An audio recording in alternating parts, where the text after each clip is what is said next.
Welcome to the Shift Method Podcast. I'm your host, Coach D. My goal is to shift the culture of health and fitness through evidence-based coaching and engaging content for the public and health fitness professionals alike. Thank you for tuning in, and I hope you all enjoy this episode. What's good, everyone? Coach D here with the Shift Method Podcast. Hope everyone's having a wonderful day. We got another first on the Shift Method Podcast here. I believe so. I hope I got this right. I got a guest on who's been on for now. It's going to be his third time coming on. So very excited to talk with him. As always, it's fun to talk with him. He's one of my closest friends, and we have some really cool conversations about the research side of things, kind of like similar we talked about with Milo Wolf, who's deep in the realm of exercise science with hypertrophy and strength. We're going to have an awesome conversation with one of my friends here, Elias Figueroa, in just a moment. Again, this is the Shift Method Podcast. It's going to be episode 49 or 50, question mark. One of my podcasts I did with another fitness pro, Paul Christopher, we had some audio issues. So my wonderful videographer is seeing if we can salvage that podcast. Apologies in advance, PC, but we'll get it straightened out one way or another. So this is going to either come out on Monday the 14th or Monday the 28th. So quick turnaround or a couple weeks, not too long, but this is going to be an awesome episode 49 or 50. Just some quick reminders. Pretty much by the time this is coming out, either or, content is being doubled up now. So we got a YouTube video and a podcast style video every single week. That's coming out on Monday and Wednesday, respectively. That way you guys get to see more of my face. Hopefully y'all enjoy that. And the podcast episodes that I do, which will also be on YouTube, is going to be more so video series as opposed to interviews per se. So the interviews will probably still happen bi-weekly outside of unique circumstances, but more so going to do series on topics I find interesting. This first one is going to be a 3-part series on obesity, kind of taking a modern approach to it, what it is, how is it diagnosed and identified in the literature, along with the treatments that we currently have, whether that is through diet, exercise, or medication. So be on the lookout for that. And a lot of training vlogs. That's going to be a lot of the YouTube content that I edit myself. So hope y'all enjoy some more of that engaging content. And then lastly, we got the new store out, right? It dropped this past Monday on August 7th. And so we got a bunch of new t-shirts, shorts, shoes, sandals, you name it, we got it. So would love for y'all to check that out. If you're looking to cop some new Shift Method merch, I would really, really appreciate that. But enough about me, getting back to my guest at hand, my friend on for the third time, and that is Coach Elias Figueroa. Elias, if somehow people don't know you by now on this podcast, can you please give them just a little introduction about who you are and what you do? Yeah. Thank you, Damien, for having me on for the three-peat. It was funny. My girlfriend was just watching all of our original podcasts from, I think it was 2020, right? Yes, that was the first one. And that's right. Yes, so sir. that was almost like 3.5 years ago now, almost going on 4 years now. Yep. So it's hilarious to see, and cool and awesome in its own right, to see the progression of us at different times, different stress levels and stuff like that. But yeah, everyone, my name's Coach Elias. I just graduated University of South Florida with my master's in exercise science with concentration in strength and conditioning.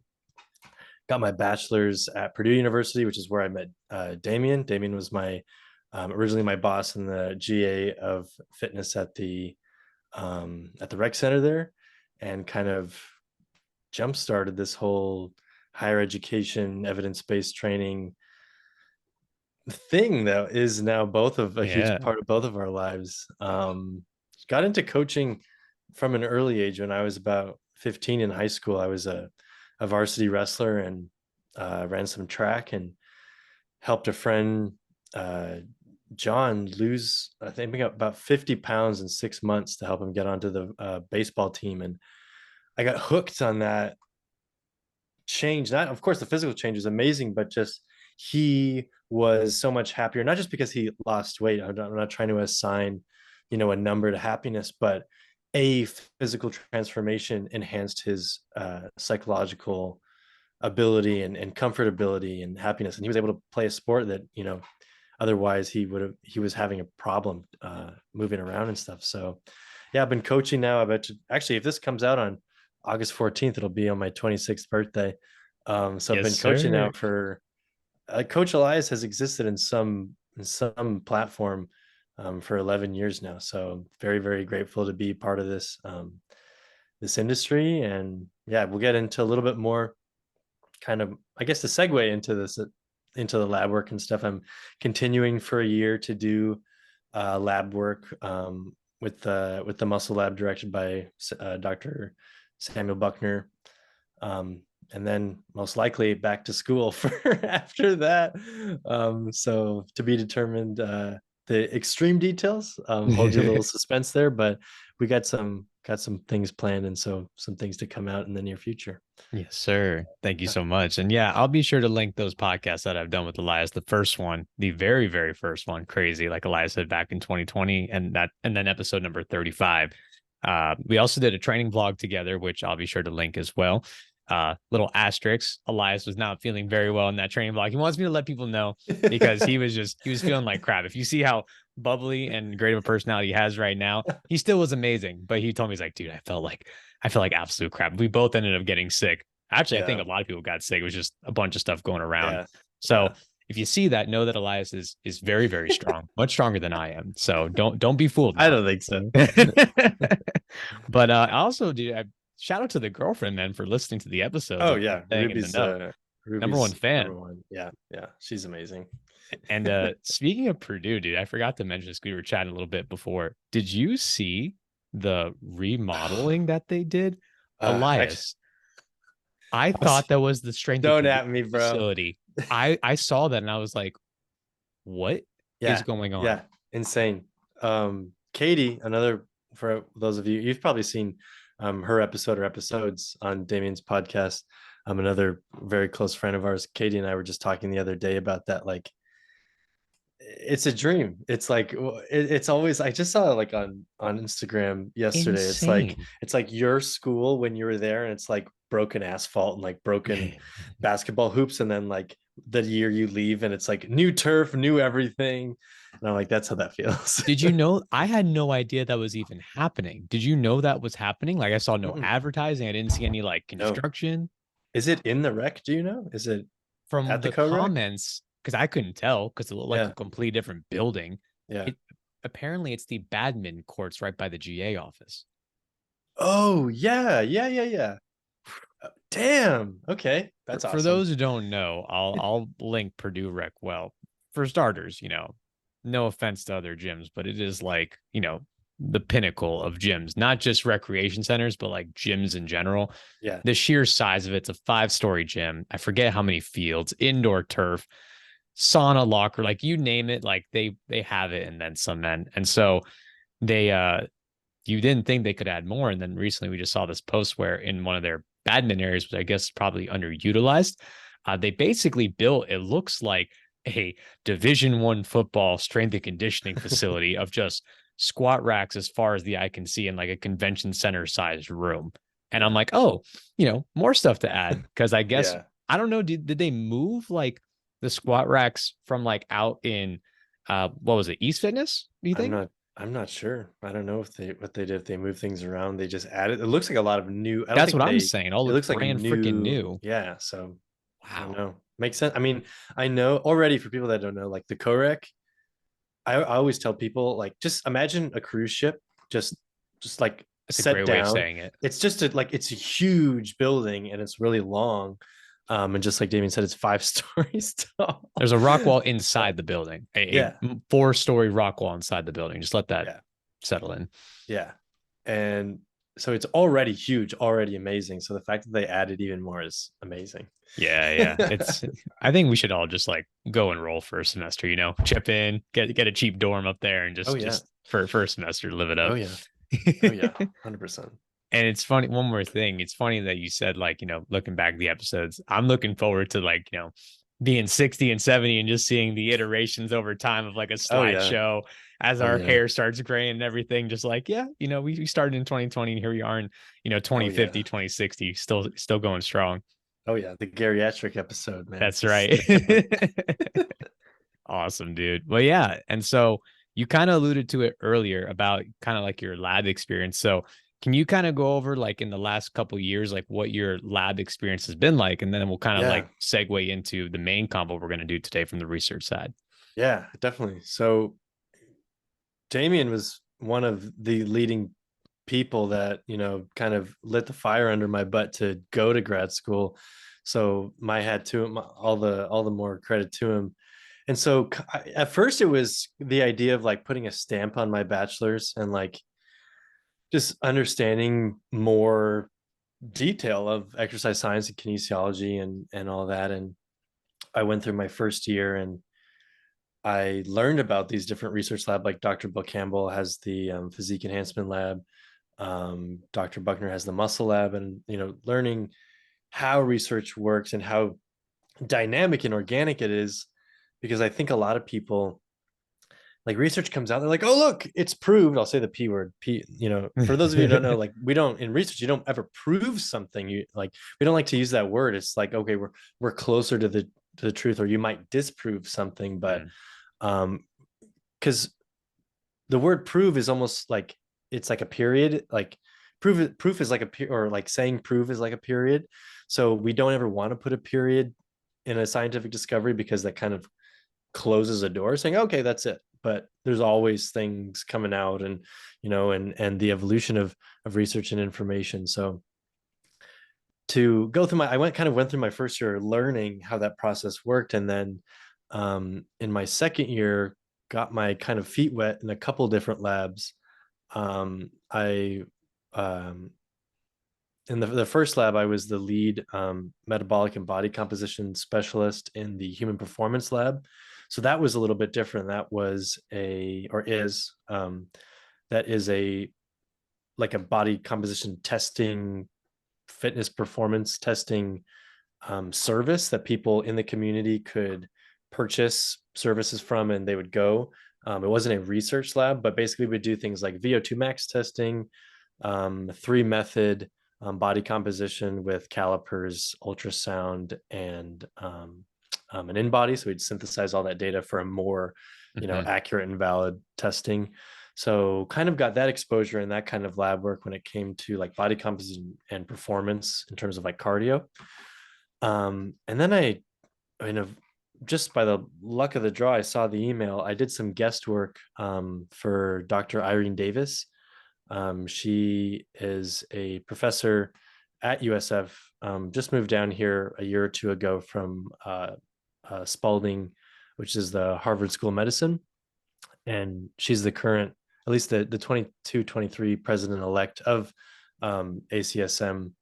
And so she is all about biomechanics. She's a physical therapist as well, and had for several years was a part of with the Usarium team in the military, going to record jumping and rucking data from the Army to kind of improve training and improve biomechanics, so their recruits wouldn't be injured over time. Because everyone thinks of Army soldiers like are these, everyone's 6'4", 300 pounds, 2% body fat. But some of these people that are joining the military have never exercised before, and the stories that I met, hundreds and hundreds of soldiers joining the military to get citizenship, get their parents' citizenship, support their family. I met one girl who was 20 years old or 19 years old, and she was homeless and kicked out of her parents' house. And these amazing stories, like people, taking advantage in a positive way of the military for their just a lot of everyday people, man. Yeah, it's amazing.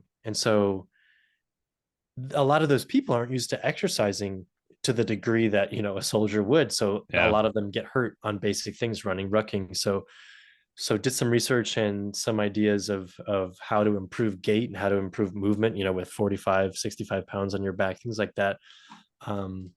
And kind of what's my bread and butter and what I'm most passionate about and what I spend the most time with. And I'm returning to USF for another year, is to work with Dr. Buckner in the muscle lab.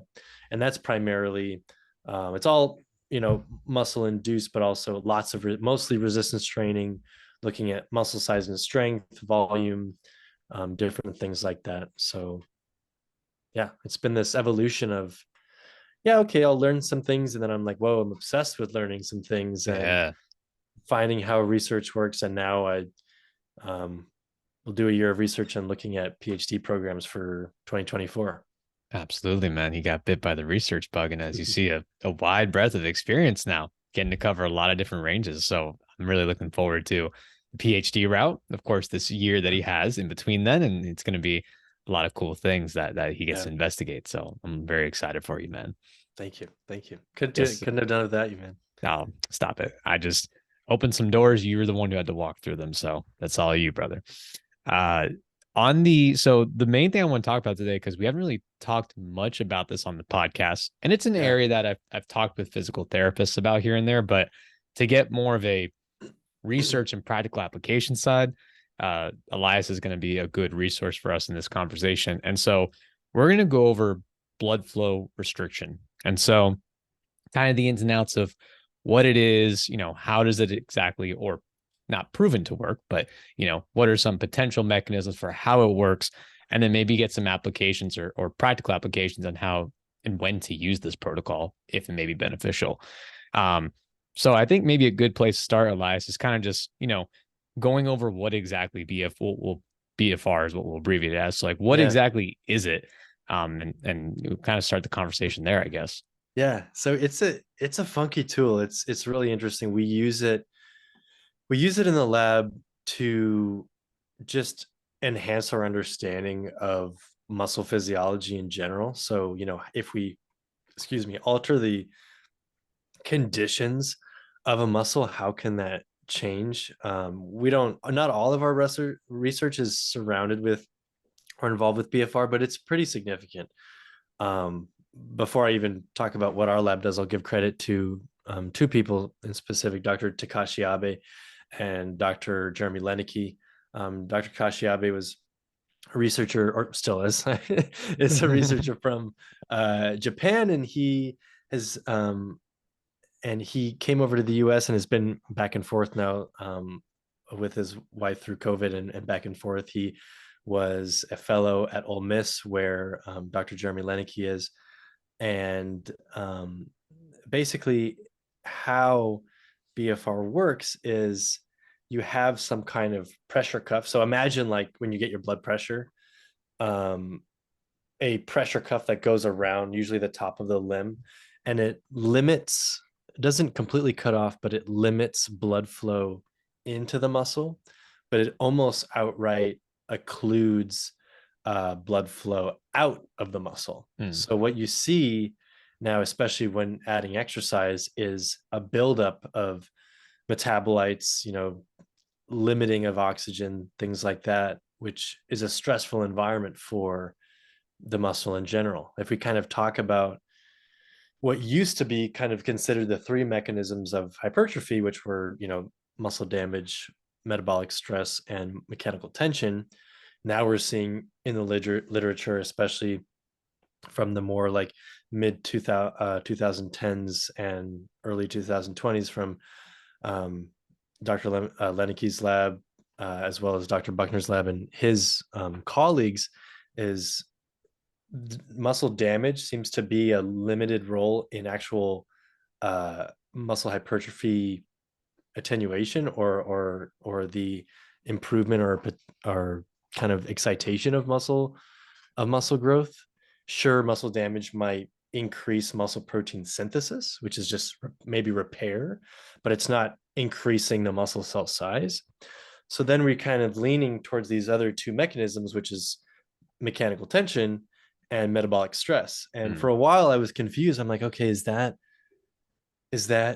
are those two completely different things? And I think we're very, very open-minded to even the presence of metabolic stress existing as a kind of a signal to mTOR or other mechanisms. Or you're taking me back with that one, man. Yeah, mTOR, let's go. So like that in itself, the presence of those metabolites may be sending signals as well. But we also seem to be seeing that and Damien and I were talking about this just the other week, is as those metabolites increase, they also start to interfere with motor units that may not have otherwise been involved with lighter weight. So we for sure, or I won't say for sure, but we very, very highly likely, and probably through the research that exists, is we have the mechanical tension. Literally the muscle feels like tension and experiences tension. The muscle is sort of like a spring, and that sends a signal to mTOR, basically saying, hey, we're getting enough tension to grow. We want to grow the muscle size. That has a cascade of of various signals through different pathways. And then the muscle cell grows. Yes. I really like, oh, sorry, go ahead. And then so we have that more kind of structured idea.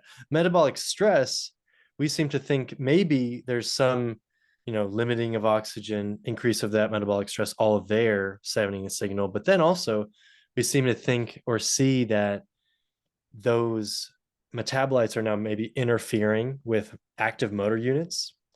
And so motor units that might be on for a lighter weight, well, all of these motor units probably don't need to be turned on because it's a lighter weight. These guys start to die out or kind of potentially be turned off or interfered with.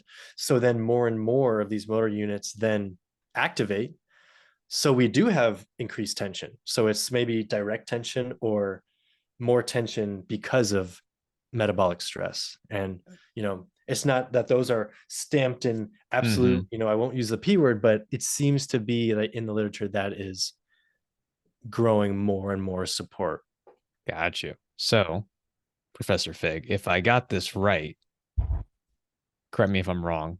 So it sounds like by utilizing this protocol, a BFR protocol on the limb, and causing the accumulation of blood flow in a particular muscle and limiting the amount of blood that can go out, we're causing an abnormal physiological response where the body has issues shuttling out and shuttling in certain metabolic byproducts or processes.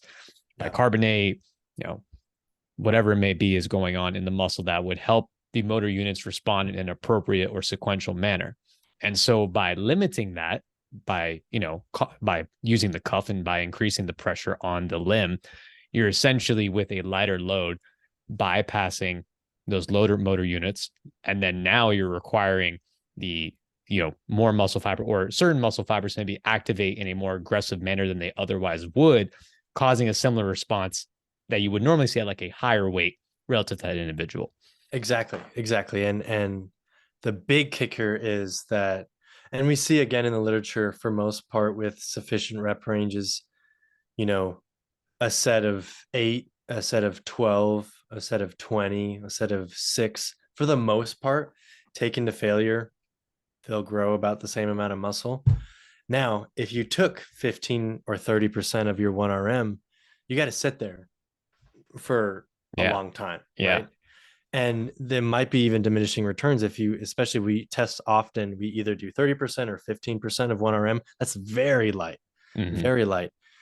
And so we found that with blood flow restriction, we reach failure sooner.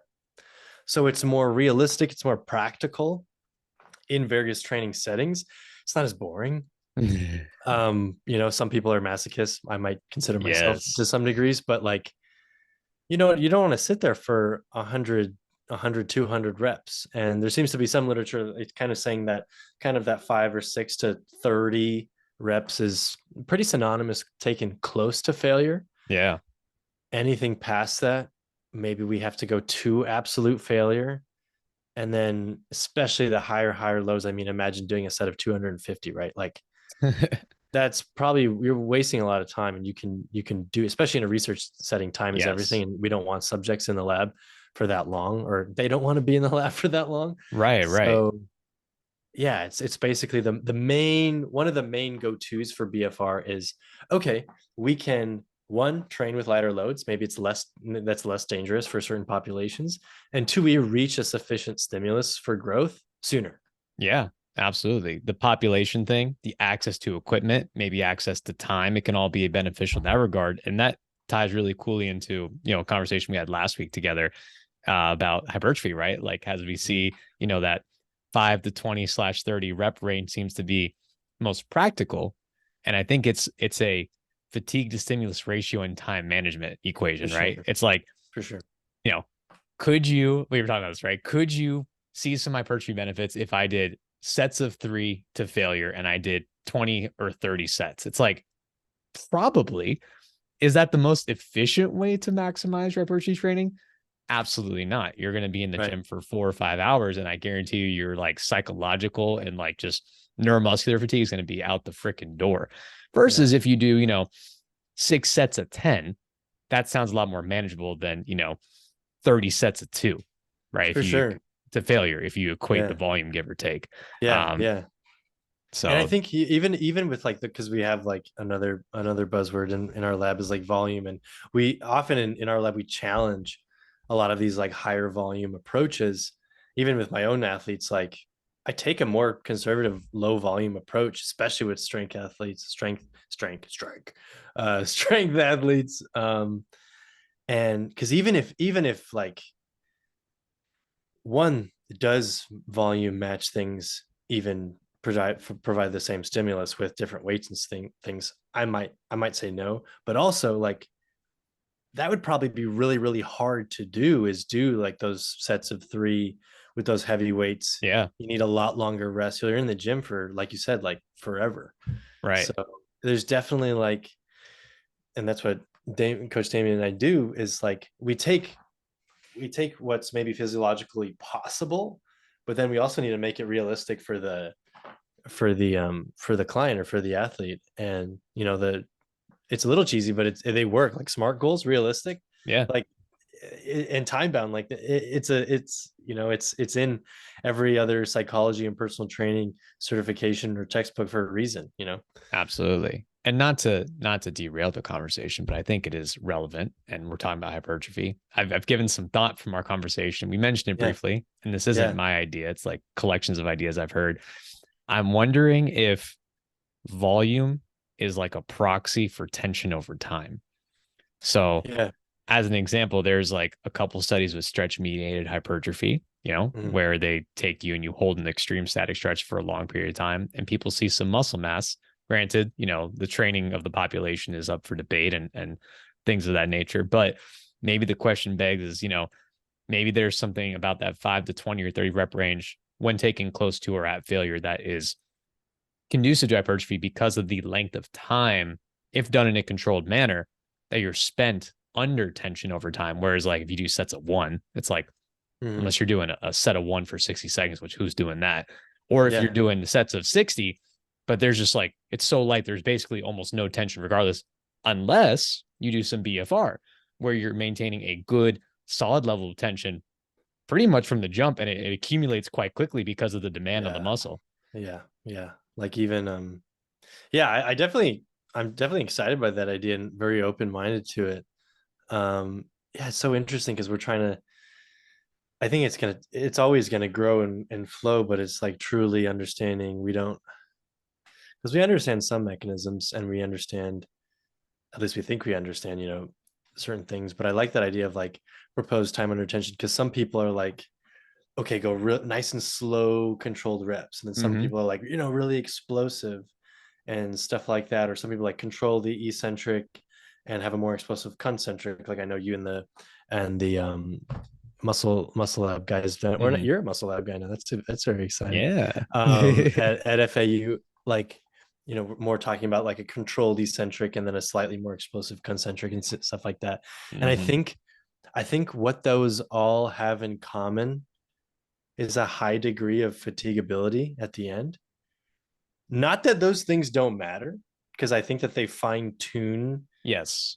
They fine tune and they make efficient the path to get there.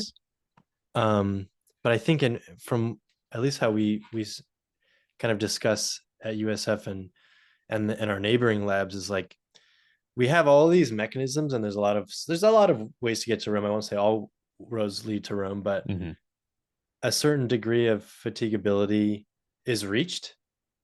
And so that's that threshold of response, whether it's sufficient load for strength, whether it's, I'll say caveat with fatigability for hypertrophy. Yeah.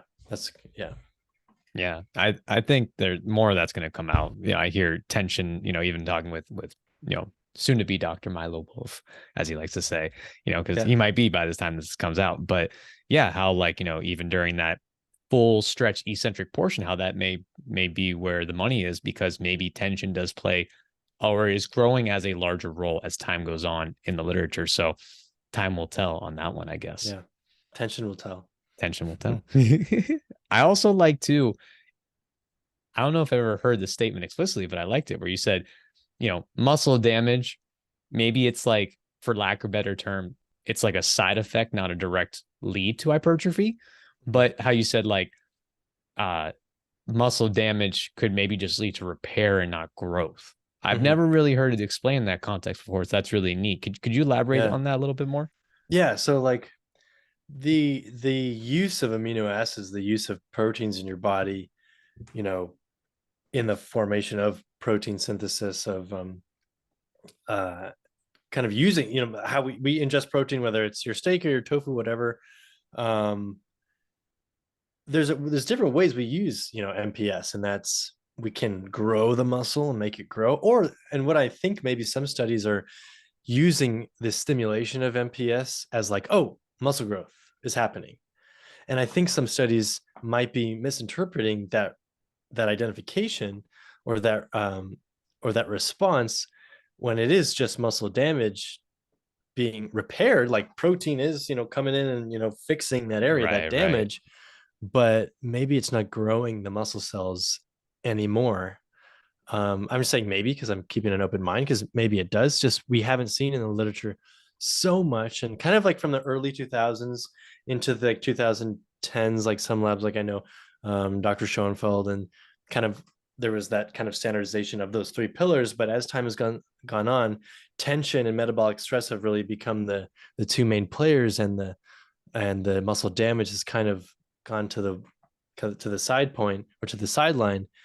And that's also with the idea, kind of the not the interference phenomenon, but the repeated bout effect, kind of right. As you do something new or novel the first time, and then by the second time, within a certain array of time, muscle damage decreases more and more and more as you continue that event. Right.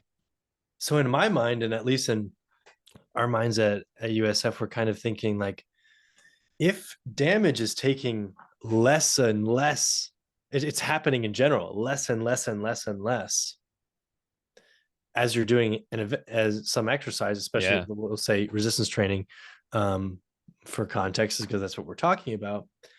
How much of an effect can it, even if it is an effect, how significant is that effect of muscle damage to hypertrophy or to strength? And so I'm, again, 100% open-minded to anything. I'm 100% open-minded to like, oh, like we are going to grow tails, and then we're all going to have tails again. Like, sure. Like, but excuse me, but it doesn't. Yeah. I see like almost an inverse relationship. If we're growing, right, muscle damage is happening less and less and less and less. Is that maybe just a moment in time where different mechanisms are contributing to hypertrophy?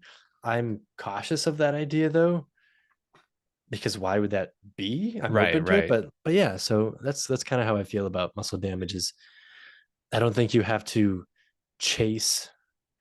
That's not to say you don't have to train hard, and especially if you're chasing, a bodybuilding show or like something where you're pushing the body to super physiological levels, you have to go to, super physiological limits.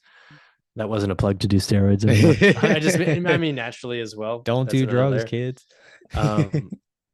But I think the fact that we have to break the muscle in order for it to grow is outdated, and we can be smarter by finding exercise to fatigue ratios and stimulate high tension, high metabolic stress, maybe not damage all the time. That makes sense. To quote the GOAT, you have to confuse the muscle, right? Like Arnold used to say. And who am I to critique Arnold Schwarzenegger? I'm nobody. But I think going to the repeated bout effect, like if you really, if muscle damage was like the goal, then you would just do stupid volume 2 failure and change the exercise every single session, because then your muscle would have no ability to, and your body would have no ability to really adapt properly over time. And you would just be sore and have damage constantly. But we know that's not a very good way to progress movement patterns, weight, and volume constructively over time when balancing that fatigue to stimulus ratio. And kind of on top of that, I think I first heard this from the barbell medicine crew. They were talking about like, I think training adaptation in general with like stress fatigue ratio, they kind of like, exaggerated example is like, if you really want to stress yourself out to elicit change, why not just, light yourself on fire or like, cut your bicep in half? Yeah. That's a severe amount of damage and Yeah. stress. Is that the best way to grow? Obviously not. Now, that's not a training context, but the point I'm trying to drive home is not necessarily more damage or more stress is always better. It's stress that has a purpose and is something that is manageable over time. I think is probably the safer bet of the two. 100%. For some reason, I honestly should go and learn about cars because I use car analogies all the time. I'm not a mechanic. I don't know a whole lot about cars. I can change oil in a tire. That's about it. It's kind of like the idea of like you have the suspension in a car and mechanical tension and metabolic stress producing potentially more mechanical tension might be those springs really working, that suspension really working. Whereas muscle damage might literally be, you don't want to break your suspension. You know what I mean? Right. So yeah. It's really interesting, like muscle physiology and how it, from like a zoomed in microscope version versus like, what does that feel like in the gym? And because there is carryover, and there's one nerdy input that I want to talk about just for 1 second, and we can continue. But like another thing, which was, I was fascinated when I went over Dr. Buckner's muscle damage section of our sport strength and conditioning class in our master's program, is like muscle damage doesn't just happen acutely in the bout of exercise. It's can happen after exercise, which is like you have like, calcium is a huge for lack of a better term, fuel or use like in the muscle cell, going in and out of the muscle cell. Once we have some of that damage, it disrupts that cell, and some of the calcium now leaks out, and you have the opposite of homeostasis. We have these little things called calpains or calpines. Calpains.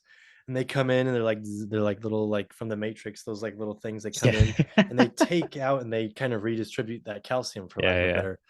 But in the use of those calpains flowing in and out of the muscle cell, they seem to slightly damage the cell further. And then you also, on the flip side, have other things, just like basically intergalactic travelers in the blood cell and all these other things that kind of get into the muscle because it's damaged. And now you have neutrophils, in the blood and in other places, come through, and they're like, ooh, they basically act like calpains, but just not specific to calcium. And they come through and they're like, oh yeah, let's get you out of there. And in that process, kind of like wedging themselves into the ripped muscle, they're like kind of damaging it slightly further. But we don't know that. So it's interesting. It's like it's almost like an exponential damage when damage happens. So we think of it now. The whole reason I'm saying that, we zoom out and we go to where Damien and I spend most of our time, which is coaching. And it's like, wait, we don't want an athlete to be so damaged, because then they're, that might, not that soreness and damage have a, linear relationship, but that could impact, discomfort, could impact recovery. And you have all these other things with damage. So yeah, damage is interesting. I like the Matrix reference, bro. Extra brownie points for that. That's a good one. No, I like, it's kind of like, I think of an analogy, just learning about, calcium, how you explained it there, kind of like surgery. It's like, in order to, get into someone's abdomen, you might have to cut them open. And so even to make a proper repair, which is necessary, I may have to induce greater damage or more damage initially first. So that I didn't actually know that I imagined, like, they talk about like, epoch and the energy cost that occurs after certain bouts of exercise, how there's energy requirements, but I didn't know that damage was still facilitated afterwards. So that's very interesting. Yeah, it kind of blew my mind. And I wrote a couple of like class papers, not like published papers, but class papers on it. And it was so cool because I'm like, I didn't even conceive that even happening. And there are these papers that kind of exhibiting that. Very dope, man. Very dope. So that was good. So we got a good outline of BFR, some of the mechanisms, and then kind of like the relationship possibly with hypertrophy and some of those pillars you outlined. So I think that paints a really good picture for everyone. We talked about the metabolite accumulation with the cuff and how it impacts blood flow. And we talked about potentially mechanical tension. Is there any other proposed mechanisms or things we haven't talked about that BFR can maybe play a role in?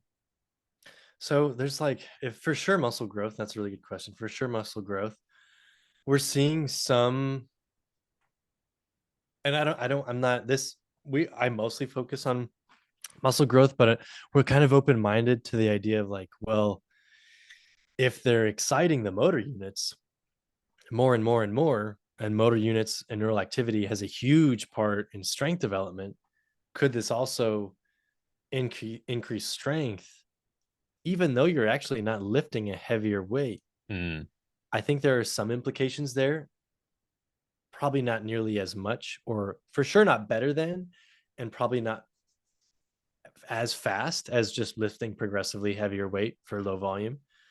Um, but I think there are potential openings or possibilities for strength as you are exciting the nervous system pretty heavily. I just spoke at trainology at Old Miss a couple weeks ago, and we talked about just like single arm unilateral training and that neural stimulus going over to the other limb. So yeah, it's like what they call it, the cross training effect, I think. Mm-hmm. Yeah, cross training or cross education, stuff like that. So I think potentially there could be a place where maybe BFR facilitate that at lower volumes. But yeah, it's interesting when you take, what's existed for technically millions of years in different organisms, muscles and blood flow and everything, and then now you're changing the environment. We get some funky stuff that happens. Yeah. On the strength side, Mm-hmm. so do you know of any, like, or some of the results of studies that have looked at, like, hey, for this group, whether it was for an affected limb or comparing it to a control group or to like a group that did traditional strength training protocol, like what were kind of like the similarities or results that you've seen? To my memory, I can't say that I've read as much literature on strength specific BFR. I think strength was maybe recorded as like a secondary variable. Gotcha. Nothing comes to mind in terms of like, oh, it increased strength so much. I think maybe because it was a training study, strength might have increased, but just because the 1RM increased and you still are having some progression. Right. Which is a whole other, thing, because even if like comparing, like some studies are like, oh, low load, high load training to keep, because for the most part, if we have like, close to or definitely to failure, we're going to see growth. And some studies I think are not counting or realizing they technically are giving the low load groups strength stimulus because they are testing their 1RM once a week. And they take them through basically like a little warm up and then 1 rep, add more weight, 1 rep, add more weight. That test is a stimulus to get stronger in itself. Absolutely. And so yeah, it's a whole can of worms. That's a confounding factor right there. That's interesting. It's a whole can of worms. Like they're trying to keep the load respectable and in a ratio right to their 1RM, but by testing their 1RM, they're providing a strength stimulus. Yeah, but they wanted that group to be low load completely. So that's tough. It's tough. It is tough. No worries, man. So then let's stick with the hypertrophy side of things. So kind of your understanding of the benefits of BFR, maybe compared to controls or compared to general hypertrophy training. What have you kind of seen? Yeah. So it seems like, and this is kind of the thing with most, fads, gimmicks, technologies, for the most part, it's not better than, like, it's not like any, like Mr. Olympia is going to put on BFR and then going to secure his or her spot, but BFR allows us to alternate or train with different variables and reach intensity sufficient enough to grow and perhaps become stronger sooner or with less time. So am I going to have a benefit? I'm a young, healthy individual and I can, get in RIRs of 3 or less. Probably not. That individual probably doesn't need to do that. Maybe COVID happened or COVID number 2, knock on wood, something happens, you don't have access to, a home gym, you have some resistance bands and you have light dumbbells. Well, in that case, BFR might enhance your ability to grow because you're able to get more stimulus out of these lighter tools. I see. So then I don't want to get beat off the bush too much. I want to make sure I'm addressing your question. So staying on, are we going on to kind of implications, or are we circling back, or what was Nah, you're all good, man. You were on track talking about like compared to, general training, which I think you answered very well. It seems that it's just another tool that if you have constraints, can you see similar benefits? It sounds like probably right now the answer is yes. Mm-hmm. It may not provide additional benefits compared to, for most people, traditional progressive hypertrophy based training. But if you're in a pinch, or if you're, certain population, like we'll talk about at the end, it seems like it's a very adequate substitute. Exactly. I think you hit it right, the nail right on the head. It's a cool tool to use and reach that common denominator of close to or to failure. You just check, you reach that threshold. Cool. Yeah. Then you probably are likely to have a stimulus to grow. Nice. Now, as a small caveat, do we know if, I guess it doesn't really matter in the big picture, because if we're seeing similar benefits, that's a good thing. But I always wonder, like, I imagine it feels really painful. So I wonder, it's like, are they going to mechanical failure in these studies? Or is it like, I feel like I can't do more kind of situation? Because I know failure is there's a big debate right now in the literature of what's failure. Is it mechanical? Is it volitional? Like, where we're at. That's a really good question. And something that actually identified in this study that I presented at Ole Miss was, because we compared 2 different BFR technologies, and I can talk about that in a second. But just, I noticed, coming from like a training background, once I joined the lab, I noticed there was both. Some people were going to mechanical failure, and some people were going to like, I don't want to do another one. That was it. And I was like, oh, well, that's a problem, because those are 2 different things. Those are 2 different things. And some people might think, like, no, that was RPE 9.5. That was RPE 10, RER half or 0. And then, we would obviously never actually point a weapon at them, but like we always say, gun to your head, what would it be, But you and I have both seen it with clients when training someone. They're like, oh, that was it. Like, try. And they're like, okay, 1, 2. Yeah. The 15 reps later. 4, 5. And it's really just an understanding or a feeling of, oh, like, that's just hard. I've just maybe not trained as hard. I'm not used to going that hard. Or maybe I'm used to training low volume, and I know what high mechanical stress feels like, but not metabolic. Mm-hmm. And that high metabolic stress is like, oh, wow, like you can actually in that state do a lot more. Like, just for example, like BFR, the first set, usually people get between 28 and 50 reps. Like, it's a lot. But the other sets, it's usually less than 12. Usually it's between like 4 and 8. Usually. Damn. Like, so, and that's what the thing is. Usually the muscle has a ton of oxygen, ton of carbs, it's not juiced up yet, but it's fresh, and across 4 sets with 30 seconds rest in between, we technically, we don't drain it. We pack it full of metabolic stress, and you're able to, your output goes way down. But we're reaching that failure, and we're finding that those are productive sets, even though they're so low volume. Got you. So to revisit the pain part, that's the one thing. BFR, it hurts. It's not like, some people feel it differently. I've done it myself. Before I was in the lab, I was a subject to a couple different studies using BFR, and it for sure, it feels like, I don't know if this is a bit of a throwback, but if you've ever seen the League of Extraordinary Gentlemen from the early 2000s. Yes. And Dr. Jekyll, Mr. Hyde in that, where he's like this like like huge thing. That's how you feel like afterwards. Like your muscles are like, you feel enormous. Yeah. But yeah, it does. It is a somewhat of a uncomfortable feeling, and that might be, a deterrent for some people, or for some populations. Yeah. But like you mentioned, and we can kind of talk about population, then some implications, given alternatives, like you said, if you're, you know, possibly someone dealing with an injury to where high loads or heavy loads subjective to you are not advisable at the moment.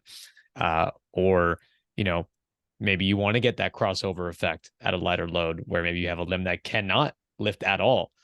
Or you're just in a population, whether it be disease or age, restrictions as you get in severe age. Yeah. Maybe this might be something that's or access, like you said, like COVID time, or you don't really have much gym equipment. This could be something that might be beneficial for someone with limited access to items. Yeah, exactly. Yeah, it's yeah, and just like you could maybe in a physical therapy office, like, oh, I don't want you to be lifting heavy weights, but I want you to be having some more productive volume. Maybe use BFR, or in a hospital, elderly populations. We do one of our exclusion criteria, and a popular exclusion criteria is, I always mess up this word, is thromboembolism, risk factors for thromboembolism. Actually, it's so funny. In a room filled with like Dr. Kashiabe, Dr. Jeremy Lanicky, all these people that study BFRs since I was in like diapers, I was like, everyone with me, say it like thromboembolism, because I always trip up on it. But yeah, it's there hasn't been any recorded blood clotting or like in research or problems, but we always like, that's another thing to be cautious of, especially in elderly populations where clotting can be more frequent or more likely. It still hasn't happened yet, but it's like, it makes logical sense. My mom's a nurse. Right. When I was telling this to her, she was like, wait a minute, like, what about blood clotting? And I'm like, it hasn't been demonstrated, it hasn't been realized yet. Maybe we've just been very lucky, but yeah, it's different populations, it's going to mean different things. I get what you're saying. Okay. Now, to put it practically, right? So, I want to know, like, how can I put this to use? First and foremost, please consult your medical provider before participating in physical activity. You know the spiel. What is kind of like a way that people can do this, right? Is it one of those things where it's like, again, just talking, like, you should definitely use like a pre-approved device that you can get like in a certain setting? Does it need to be in a physical therapy clinic? Like, what are the ways in which people can do BFR training either on their own, or does it need to be in a supervised setting, do you think? Yeah, that's a good question. I would say, just because of the nature of the exercise, because there's still some gray area, you should maybe do it with someone around, not alone. I know actually Dr. Buckner went on vacation once. He's like, I did some BFR in my hotel room. you know, he's a young, healthy guy, but don't take that for granted either, Mm-hmm. But it's hard, because for accurate, valid, and specific BFR, you need to have measured your occlusion pressure, your absolute occlusion pressure. So what we do right now, we work with two different devices in the lab. We work with the SmartCuff Pro, which is basically, imagine like a DS, like with like a remote control DS with a tube and then a blood cuff, like a pressure cuff. And this technology, that was one of the studies that we've been working on, and that I presented for, is exploring the smart cuff. It senses, and we were basically testing how it held up to another device, which I'll explain in a second. It sensed where a total occlusion happened. So like the pressure cuff got tighter and tighter and tighter and tighter. There's basically no more flow happening. Very limited in, base, essentially no out.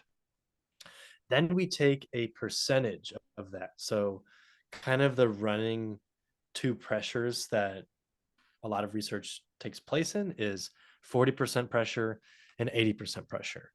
And it seems to be what we want to do is find that absolute total occlusion pressure and then use a percentage of it.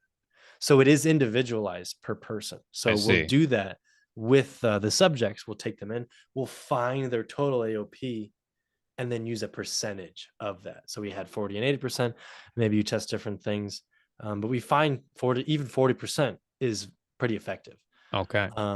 We won't 100%. That's, I think, where you can get more into blood clotting territory. At least it hasn't been recorded, but I think the potential is there. But it's also not necessary, and that would probably be really, really uncomfortable. But so then you have that. So we want to find that specifically. Now, a smart cuff might be upwards of $1,000, $1,400. Oh, damn. You have something like the Hawkinson, which has been used for a lot longer and is a lot older. And it's like, imagine like a small rolly cart, maybe 2.5, 3 feet tall. And it's like this, almost like a CPAP machine or like a computer, kind of just on this rolly cart, and it's attached to a hose. And it has like a little dial, and we listen through a Doppler, like an ultrasound Doppler. We listen, or excuse me, not ultrasound, but it sends waves, and it sends audio frequency, so we can hear the heart rate, or if you do it on, the radial artery or anywhere, we can hear the blood flow. And we listen manually. Oh man.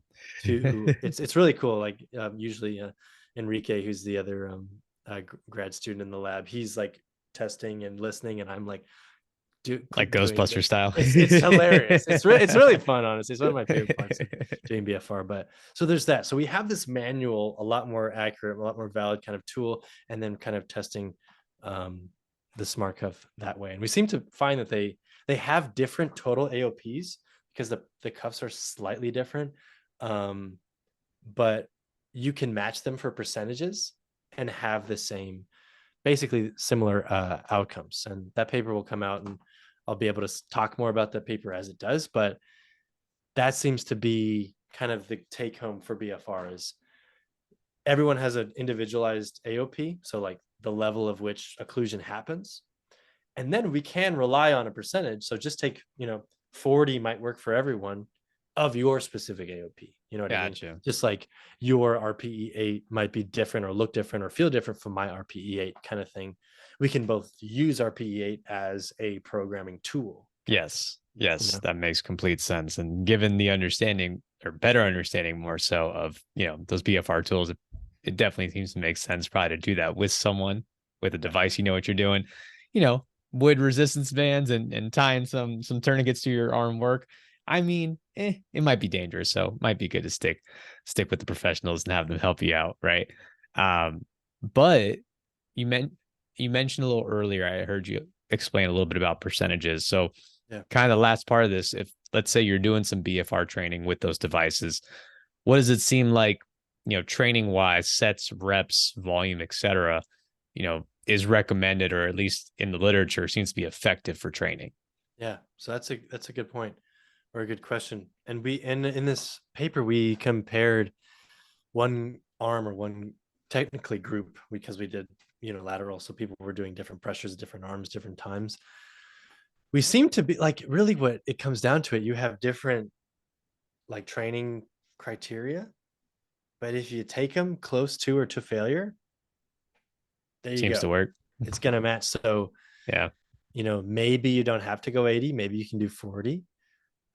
Maybe there might be different, slightly more metabolic stress in this camp, but maybe more mechanical stress. So like it all kind of, is the nuance of it being different, but at the same time, at the end of the day, it's sufficient stimulus kind of thing. Right. But in terms of sets and reps, we use kind of failure as a kind of our guess and check that we've reached the threshold, because we're not saying that, gotta train to failure all the time, RAR zero or die kind of thing, because in the literature that doesn't seem to be the case that is necessary for muscle growth. Failure sets can be useful for sure, and I have all my athletes for most exercises go to failure at like the peak of the end of a block, just to test out what if that's where failure exists, or if they're gauging RIR and RPE accurately. but we kind of use failure as a proxy or as to guess and check our work, make sure we're getting that stimulus. And then we do 4 sets again to ensure like, okay, maybe it's more than 3. We think, I mean, even for some sufficient growth, if you have a high intensity, 3 sets might be enough. Yeah. 4 sets for sure kind of gets the job done and kind of, again, checks our work. But again, we're a little bit more conservative in the time of like, you might not be needing to do as much work as you think you are to grow. And I'm sure it happens with athletes of yours. It definitely does with mine, where I'll have someone come to me and they're like, we're doing less than I normally have. Or like, I'm not training 6 or 7 days a week. Like, I don't have anyone train more than 5 days a week. I'm like, just wait. Yeah. We're going to do some quality work over quantity that you were doing before. Exactly. And then they do it and they're like, whoa, I'm not as stressed. I'm sleeping better and I'm growing. What's happening? I'm like, you're giving yourself a chance to, benefit from your rest and catch up. So yeah, that's my long-winded answer. But yeah, we kind of, I think you could maybe get away with doing, 3 sets or maybe even and using failure as a proxy, but maybe you don't have to go to absolute failure. But failure is a safe proxy, right? Like I heard, people explain it. It's like, failure maybe isn't necessary, but you can't go wrong with it per se. Sure. Right. And that's a good way to equate volume between legs or between arms of research, right? It's like, hey, this group did 5 sets to failure. This group did 4 sets, 3 sets, et cetera. It's like, we're going to failure. So we got that pretty dialed in. So exactly, at least getting close to it or to it is a safe rule of thumb. For sure. Awesome, man. So we got some good implications. Sounds like it can be a useful tool if it's something that, you maybe meet that criteria and you have a safe setting to do it in, where, hey, maybe for injury's sake or age or history, it's like, I may have to do this for a little bit. And so it's still a good way for you to possibly see some gains for hypertrophy without having to lift some relatively heavy weights for yourself than it otherwise would be. Absolutely. Dope, man. Well, I learned some cool things today, man. Again, I knew a little bit about BFR coming in, but it was good to get schooled by someone in the field. So this is awesome. Thank you for sharing that info, man. And awesome. Thank you as always for coming on, dude, for the 3-peat. You're gonna be coming on all the time because you're my friend, gives me an excuse to talk to you more frequently and also give the beautiful people out there, some awesome info, which we'll have plenty to talk about as you continue your research at USF. So really looking forward to those combos, man. Let people know what you got going on, what you want to plug. The floor is yours. Absolutely. Again, thank you, Damien, for having me. This has been so much fun and I learned a lot as well. And it's always fun to, just dive deep with another coach because, there's a lot of us out there and we all do things differently. Some the same. And Damien and I, we've even, done some programming things together and we train very similar, but we still, have some individualized stuff. So it's definitely fun to always share information. Absolutely, brother. So thank you again. You can catch my website, coacheliasfigueroa.com. Have a lot of new stuff on that website, some new articles, have a variety of different programs, individualized programs, a couple of different packages, a basic package or a full package where we do kind of stress management, nutrition education, the whole shebang with programming, or if you just want to do programming, we can do that. So you can fill that form at the bottom of my homepage. Kind of going through a season of, because now I'm coaching full time, I'm no longer in school, at least for a year. So taking on some new clients. So if you go to that website, follow the bottom of the homepage. Also, you can follow me on Instagram, Coach Elias_MS, posting some more things very shortly, actually working with